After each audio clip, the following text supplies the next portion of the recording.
Modern love feels real until it disappears. A swipe, a like, a ghost. Why does desire feel like illusion?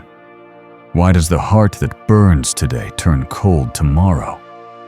Why do we chase what we cannot hold? Nearly 2/3 of young adults have used dating apps. 65% of people aged 18 to 29 have swiped their way through digital desire. Yet 57% of young people report feeling lonelier than older generations.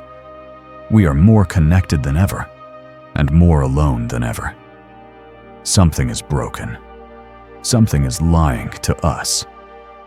200 years ago, a German philosopher named Arthur Schopenhauer saw through love's deception. He witnessed the biological trick hiding behind romantic passion. He understood what we're only beginning to recognize today, that love is not what we think it is. Schopenhauer said we are like lambs in the field, unaware of the butcher. Today, we are lambs with smartphones, swiping toward the slaughter. This is the story of how modern love became modern illusion, how social media amplified our deepest biological drives, and how we might, just might, find our way back to truth. Here's what nobody tells you about falling in love. It's not your heart falling, it's your biology hunting. Schopenhauer called it the will to life, an unconscious force that uses us like puppets. It doesn't care about your happiness. It doesn't care about your dreams. It cares about one thing: getting your genes into the next generation. Love, he said, is nature's cruelest joke. Think about it. That rush when you see someone attractive? That's not destiny. That's evolution scanning for genetic compatibility. Studies show that activity in the nucleus accumbens, a brain region involved in reward processing, is more active when people view attractive faces. Your brain literally lights up like a slot machine. The butterflies in your stomach? The sleepless nights thinking about them? The way time stops when they text you back? That's not proof of your soulmate. That's dopamine flooding your system, activating the same reward pathways triggered by cocaine. Schopenhauer understood something we're still catching up to. Romantic obsession is nature's manipulation, not personal destiny. We imagine we choose our partners, he wrote, but the will chooses for us. It selects based on genetic algorithms we can't see. It creates illusions of uniqueness around perfectly ordinary people. It convinces us that this one person, out of billions, is the one. But here's the brutal truth. There is no one. There are compatible genetic combinations. There are biochemical reactions. There are evolutionary strategies playing out in your chest cavity. The person you can't live without today? Next year, they might feel like a stranger. Why? Because the will got what it wanted. The genetic dice were rolled.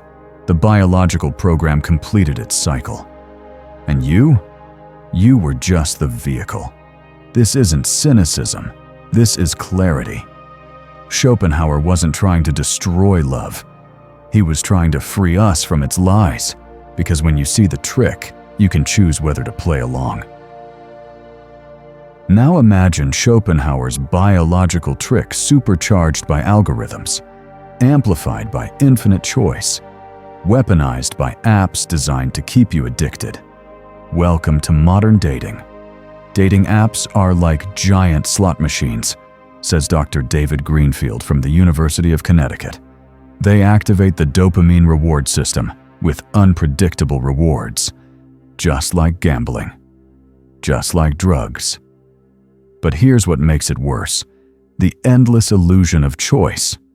Traditional dating had natural limits. You met people in your community, your social circle, your workplace. The pool was finite. The stakes were real. People invested in making things work because options were limited. Social media destroyed those limits. Now you have access to millions of potential partners, infinite profiles, endless possibilities. Each match triggers a release of dopamine, reinforcing addictive behavior. But infinite choice doesn't create infinite happiness. It creates infinite anxiety. A Forbes health survey found that more than 3/4 of Gen Z respondents felt burnt out using dating apps. A shocking 90% of singles believe they are addicted to dating apps. Why? Because the apps aren't designed to find you love. They're designed to keep you swiping. Think about it. If Tinder helped everyone find their perfect match immediately, Tinder would go out of business. The business model depends on keeping you single and searching. The platforms use intermittent reinforcement and variable rewards, the same principles that make slot machines addictive. You get a match, dopamine hit, then nothing, then a message, another hit, then they ghost you. Your brain craves the next reward. Meanwhile, you're comparing yourself to carefully curated highlight reels, Instagram perfect bodies, professional photo shoots disguised as casual selfies. Everyone else looks happier, hotter, more successful than you. Users compare themselves to others in terms of attractiveness, social status, and overall desirability, leading to a constant striving to measure up to perceived standards. Schopenhauer's biological trick was already cruel enough. Social media made it sadistic. It took our natural drive to find a mate and turned it into a profit machine. It took our vulnerability and monetized it. It took our loneliness and fed it back to us as content. Studies show dating apps can cause severe chemical imbalance that resembles the symptoms of both chronic stress disorders and addiction. For men, being ghosted or rejected can reduce testosterone production by 10 to 25%. We're not just heartbroken, we're biochemically damaged. We crave love, but we chase reflections, and reflections can't hold you. This is why modern love feels so hollow, so unstable, so performative. Everything is curated. Your profile is a marketing campaign for a version of yourself that doesn't quite exist. Their profile is a fantasy they've constructed to maximize matches. You fall in love with pixels on a screen. They fall in love with your carefully crafted illusion. When you finally meet in person, reality crashes into expectation. The magic disappears. You both feel cheated, not realizing you were both playing the same game of beautiful lies.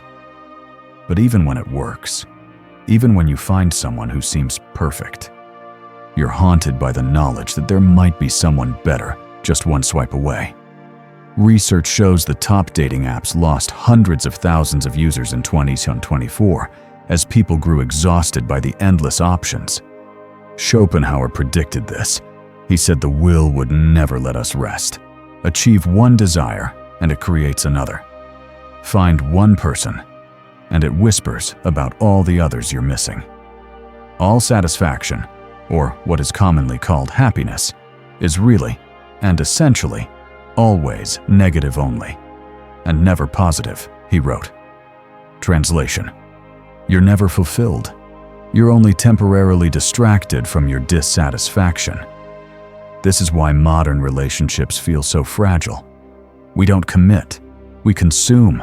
We don't build, we browse. At the first sign of difficulty, we remember how easy it is to find someone new. Gen Z increasingly finds itself in ambiguous and ill-defined situationships because real commitment feels too risky. Why invest deeply in one person when the apps promise you a universe of alternatives? But here's the cruel irony.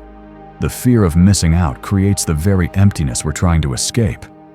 We are lonelier now than any generation in human history. Only 39% of US adults feel deeply connected to others emotionally. We have more ways to connect than ever. Yet young adults report feeling significantly lonelier than older generations. Schopenhauer saw this coming. He knew that desire, endless, bottomless, insatiable desire, would be our prison. He also knew there was a way out. What if I told you the solution isn't finding better love? What if the solution is seeing through love itself? This is where Schopenhauer becomes revolutionary. He doesn't offer you better dating strategies. He offers you freedom from the whole desperate game. Step 1. Accept the biological truth. That person you're obsessing over, they're not your destiny. They're a genetic match your DNA has identified as useful for reproduction. The feelings are real, but the meaning you've attached to them is fiction. This isn't depressing. It's liberating. When you stop believing in soulmates, you stop being disappointed by humans. When you stop expecting romantic love to complete you, you stop being crushed when it doesn't. Step 2. Detach from the digital illusion. Many young people are resolving to move dating offline again as they recognize the apps aren't serving them. Dating apps are launching in-person events because even they know virtual connection isn't enough. But don't just change platforms. Change your relationship to the search itself. Stop swiping like a slot machine addict hoping for the jackpot. Stop crafting the perfect profile like a brand manager selling a product. Stop consuming other people like content.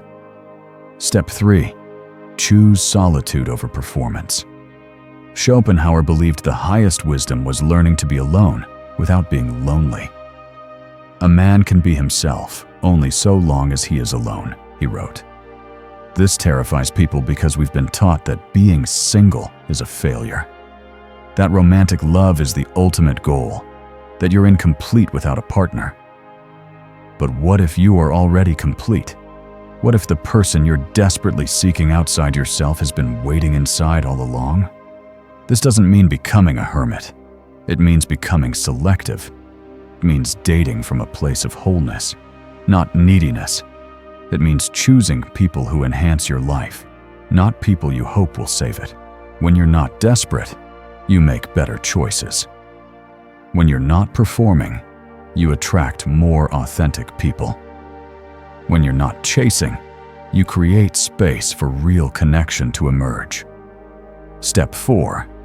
Prioritize meaning over mating. Schopenhauer found his deepest fulfillment in philosophy, art, and music, pursuits that connected him to something larger than his biological drives. He discovered that the will loses its power when you're absorbed in activities that transcend the personal.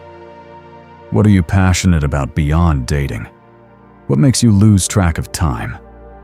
What would you do even if no one was watching? Invest your energy there. Build a life so interesting that romance becomes the cherry on top, not the main course. Here's the paradox Schopenhauer understood. The less you need love, the more likely you are to find it in a healthy form. The less you chase validation, the more naturally confident you become. The less you perform for others, the more attractive your authenticity becomes. Peace comes when desire loses its power to blind us. So here we are, at the end of the rabbit hole. You started this video thinking about modern dating. Maybe you clicked because you're frustrated with apps. Maybe you're tired of getting hurt.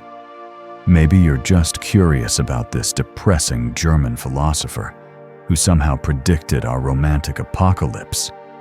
But this was never really about dating, was it? This is about waking up, about seeing through the illusions that keep us trapped, about recognizing that the very things we think will save us might be the things destroying us. Social media's relationship with loneliness is double-sided. It can both help and harm. The same technology that promises connection can deliver isolation. The same apps that offer love can breed addiction. The choice is yours. Love is not dead. But the version we chase, the Disney version, the Instagram version, the soulmate version, that version might be. And maybe that's okay. Maybe when we stop expecting love to be magic, we can appreciate it as human. When we stop demanding it complete us, we can enjoy it as it is. When we stop performing for it, we can simply be with it. Schopenhauer spent his life studying suffering so he could transcend it. He looked directly into the darkness so he could find the light. 200 years later, his insights feel more relevant than ever. In a world of infinite choice, he reminds us that wisdom lies in choosing thoughtfully. In a culture of constant connection, he teaches us the value of solitude. In an age of digital performance, he points us back to authentic being. You don't have to delete your dating apps. You don't have to become a philosopher. You don't have to agree with everything Schopenhauer said. But maybe, just maybe, you can stop being a lamb unaware of the butcher. Maybe you can see the game for what it is. And maybe, in that seeing, you can finally start playing by your own rules. What illusions have you noticed in your own dating life? Have you felt the pull of endless swiping, the anxiety of infinite choice, the hollow ache of performing for validation? Share your experience in the comments below. Let's have an honest conversation about love in the digital age. And if this video helped you see something differently, if it sparked a new way of thinking about romance, relationships, or just being human, hit that like button and subscribe for more deep dives into the ideas that shape our lives. Sometimes, the most radical thing you can do is simply see clearly. See you in the next video.